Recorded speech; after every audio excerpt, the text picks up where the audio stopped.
In the ongoing saga that is Section 230 and internet speech, President Trump has tweeted that he will veto the National Defense Authorization Act unless Section 230 is revoked. If you're not familiar with Section 230, here is your really quick Micro Machine Guy primer on this, and I'm not going to be able to talk as fast as he does, but I'm going to try to talk pretty fast so we get through this, we get to the actual material. Basically, what Section 230 is, it is the part of the Communication Decency Act of 1996 that protects platforms like Facebook, like Twitter, and search engines like Google from being held liable for what people post on their sites. Essentially, if I post something stupid on Twitter, you can't sue Twitter for it, you can sue me. Now, there are a couple loopholes, but for the most part, these platforms are protected. Now, this is where all the controversy is, because over the years, under extreme pressure, really, from both the government and sometimes journalists, as I have cited on this channel, and if you want to know more about that, you can check out the links in the description on previous videos that I've done about this.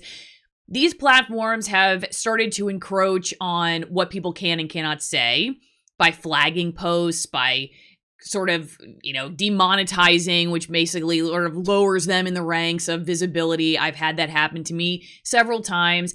And so some people have argued that this rule that has protected them should be changed, reformed, or in the case we're going to talk about today with President Trump, thrown out the window in its entirety, which also, I should say, Biden has told the New York Times, for instance, in an interview that I have previously cited on this channel, he also wants to revoke Section 230. Section 230's head is on the chopping block, regardless of Trump or Biden, whoever you're talking about here, which is why it's really important to understand what is Section 230 and what could potentially happen if Section 230 is totally destroyed.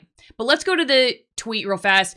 Again, as usual, there are links in the description for how you can support my work. It always does help if you just like, share, make sure you're subscribed, and definitely leave me a comment in the comment section about what you think. This is a hot topic that's not going away, but it is a topic that does not get enough attention, in my opinion, because it could frame our discourse moving on in the internet forever. So let's take a look at the tweet. From Trump's account at 6:45 p.m. December 1st, it says Section 230, which is a liability shielding gift from the U.S. to big tech, the only companies in America that have it, corporate welfare, is a serious threat to our national security and election integrity. Our country can never be safe and secure if we allow it to stand. Therefore, if the very dangerous and unfair Section 230 is not completely terminated as part of the National Defense Authorization Act, I will be forced to unequivocally veto the bill when sent to the very beautiful Resolute desk. Take back America now. Thank you. Most, if not all, of what I've read, just throwing Section 230 out the window would make things a lot worse, especially for people like myself. Simply because, A, I don't have the legal team that would be able to fight to keep my presence online. And I truly believe that what ends up happening is that the government, big tech, and corporate media all start to look the same. And you'll still hear from them, but you're not going to hear from people like me. I really believe that. I won't have the kind of resources to stay afloat in a post-Section 230 world. To go straight to this framing 230 as corporate welfare, in fact, 230 has actually been something that has allowed us to get to the point where we have seen information that's allowed us to hold the government accountable, for instance, such as the NSA spying program, for instance, and what was revealed through Ed Snowden's leaks and the journalism by people like Glenn Greenwald. It's not a corporate welfare policy in the sense that it, like, when you frame it that way, it makes it sound like it's a gift to big corporations against the little guy. 230 has actually allowed the little guy to hold these people accountable. It's again, you have to be careful to look at it. Is it 230 that's the problem with what we're seeing today with flagging information? Or is it the pressure from the politicians and from journalists, for instance, from people in power? Is that the issue, not 230? Quick story. I used to have a blue check mark on Twitter. I was one of those blue check marks. Yep. And the reason I had a blue check mark is because my former corporate news employer, one of the largest local news ownership corporations in the entire country, got a hold of the people at Twitter and said, hey, she's verified. She's vetted through us. Give her a blue check mark. And they did. You know when I lost my blue check mark? When I changed my name because I left corporate news. And I didn't change it significantly. I just took their, the K5 off the end of my name and I put TV at the end instead because I wasn't working for them anymore. But that was enough for Twitter to get rid of my blue check mark. My concern is, for instance, you take away the protections of Section 230, as I have said before, you end up creating a world where that kind of stuff happens on an even larger scale. If you're a low risk supplier of information, in other words, you're part of the establishment, you have the attorneys, you're all working in the same circles, you're the largest or one of the largest news corporations in the country, and you call the buddy and say, hey, this is verified information, so they let you run it. But somebody like me, how am I literally lost my blue check mark. There's no difference between Allison then and Allison now. I'm the same exact person. I just don't work for corporate news. I'm an independent voice. But I'm sort of an unverified fringe person to these corporations. And I'm still allowed at the table because they don't feel legally responsible at this point to monitor everything I say. Now, they may feel pressured socio-politically to do so, but they don't have a liability to do so. And the real argument against getting rid of Section 230 is that on top of now the socio-political pressure that they've been feeling, they're going to feel even more of that along with now legal liability. And it's going to crack down the free flow of information as we know. And it may not be perfect, but it's a lot better than it could be, in my opinion. Jack Dorsey has said in hearings that if Section 230 is revoked, they will remove speech. They're already doing that. And you may say, well, they're already doing it, so just continue down this path and make it a government utility or something like that. Here's my concern there. I've voiced this too before. I've recently heard government officials talking about cutting off utilities to businesses that are not following the COVID shutdown policies. So what happens if people don't follow the rules on the internet? Can the government shut down the internet as a utility if the government's in control? I mean, I'm posing that question. I don't know the answer to it. That would concern me gravely. So let me show you real fast this response to Trump's tweet, which gets it totally wrong, actually, in my opinion. This person writes, translation, Trump is angry at Twitter because it flags his lies about the election results and allows unflattering hashtags about Trump to be used by Twitter users. The solution for Trump would be 1, stop lying on a daily basis, 2, stop behaving appallingly. See, this is the other side of the oversimplification of what's going on.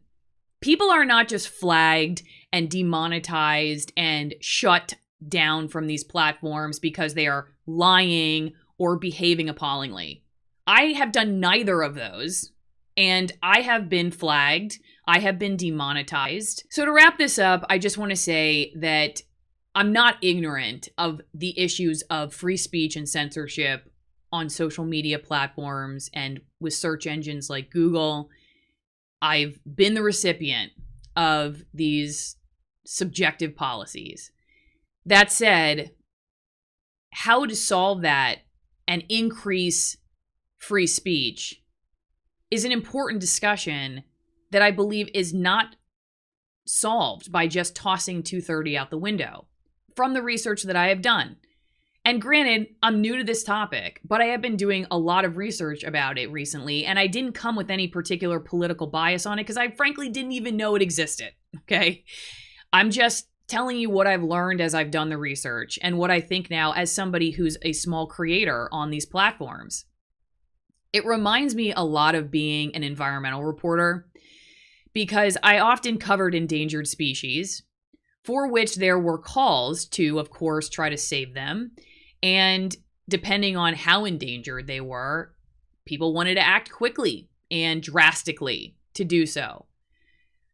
The question that scientists constantly asked was, what harm could we do down the road if we start tweaking with nature? So for instance, say you have a species that has too many predators, or it has one predator that's coming after it too often, or it's competing with another predator. And sometimes the question will come up, well, let's cull the predators. Let's take them out and reduce their numbers. But the questions the scientists always asked was, well, what could happen if we did that to the rest of the food chain? Would you then have another species that is now going to grow in number because its natural predator is no longer around in the significant number that it was before, and so now it's going to start competing with your endangered species?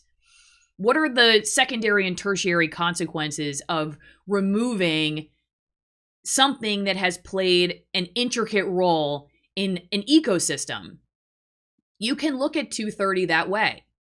And if you start tweaking it, you better be really careful that you know what your end game is going to be and what the end result will be of that. Because, like I said, if you take nature as an example, there have been a lot of circumstances where scientists have held off on doing something, not because they didn't care about that specific species, but because they were looking for other options to save it besides what may have been the quickest, most drastic and dramatic action because of the potential consequences down the road that are irreversible. So I leave you with that. Again, I'm curious what you think about this. And, I will say that I'm not sitting here saying, oh, come on, Trump, how could you hold up the National Defense Authorization Act? I'm not here trying to say that I'm upset or something that we wouldn't be able to buy more missiles or wage more war. I'll be very clear, as a wife of a veteran, I live with the consequences of war every day. This video is not about that. This video is about Section 230 and the conversation that I'm hoping we still have about Section 230. And I hope that, and I believe that we will someday get to some kind of change and solution to the flow of speech on these platforms. And maybe it's just simply more competition. I don't know. All I leave you with is think about what I've said in this video. And of course, I've shared a lot of my own thoughts, having been a journalist and now somebody who's a small creator. And maybe you disagree with what I have to say, but that's what having these discussions is all about. So I really appreciate hearing from you. I hope I do. Don't forget to engage with a comment by liking or disliking, sharing it if you thought it's worthy of that. And again, there are links in the description for prior videos I've done on this topic if you want to look at those, and links for how you can support my work. I'll see y'all next time.